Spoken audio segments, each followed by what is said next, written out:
بسم اللہ الرحمن الرحیم۔ محترم ناظرین السلام علیکم ورحمۃ اللہ وبرکاتہ۔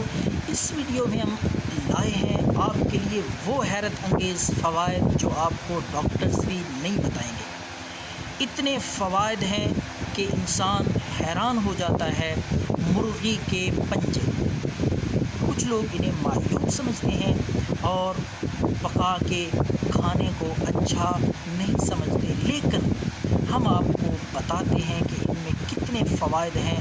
ویسے تو بے شمار فائدے ہیں اس کے، لیکن ہم آپ کو 3 اس کے بہترین اور بڑے بڑے فائدے جو ہیں وہ بتائیں گے اس ویڈیو میں۔ 3 فائدے بڑے ہی عجیب و غریب مرغی کے پنجے پکا کے کھانے کے۔ سب سے پہلا فائدہ، اگر تو آپ کو کھانسی ہے، جس قسم کی بھی بلغمی کھانسی ہو، خشک کھانسی ہو، اور جتنی بھی پرانی کھانسی ہو، آپ میڈیسن استعمال کر کے تھک چکے ہوں، دوائیوں سے کوئی فرق نہ پڑ رہا ہو، تو آپ آزمائیں یہ مرغی کے پنجے پکا کے کھائیں۔ صرف 2 دن، 2 دفعہ کھانے سے انشاءاللہ کھانسی کا نام و نشان میں نہیں رہے گا۔ ایک تو یہ اس کا فائدہ ہے، کھانسی بالکل مکمل طور پہ ٹھیک ہو جائے گی، فوری آفاق کا انشاءاللہ آپ حیران ہوں۔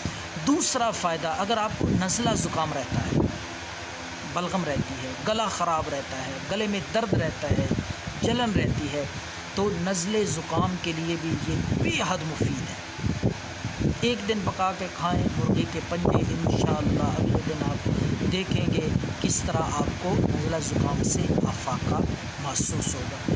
تو نزلے زکام کے ساتھ ساتھ تیسرا فائدہ جو اس کا بہت بڑا فائدہ ہے، ہر آدمی پریشان ہے کہ درد، کمر میں درد ہو، جسم میں درد ہو، کمزوری تھکاوٹ رہتی ہو، تو اس کے لیے بھی بے حد مفید ہیں یہ مرغی کے پنجے پکا کے کھانا۔ ڈاکٹرز حضرات خود یہ استعمال کرتے ہیں لیکن لوگوں کو نہیں بتاتے۔ میں بتاتا ہوں آپ کو۔ ایک دفعہ ڈاکٹر مجھے ملا، رستے میں دوست تھا، واقف تھا، وہ مرغی کے پنجے لے جا رہا تھا، میں نے پکڑ لیا، میں نے پوچھا ڈاکٹر صاحب یہ کیا؟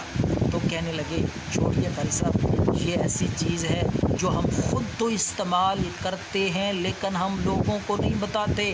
اگر لوگوں کو یہ بتا دیں تو بے شمار امراض اور بیماریاں انہی سے ٹھیک ہو جائیں، ہمارا کاروبار کہاں جائے۔ یہ الفاظ تھے ان کے، تو اس لیے ڈاکٹر حضرات یہ نہیں بتائیں گے۔ مرغی کے پنجے پکا کے کبھی کبھی کھایا کریں، بے حد مفید ہیں صحت کے لیے، کمزوری کے لیے، درد کے لیے، کھانسی کے لیے، بلغم کے لیے۔ تو امید ہے آپ کو یہ ویڈیو پسند آئی ہوگی، دعاؤں میں یاد رکھیں۔ اللہ حافظ۔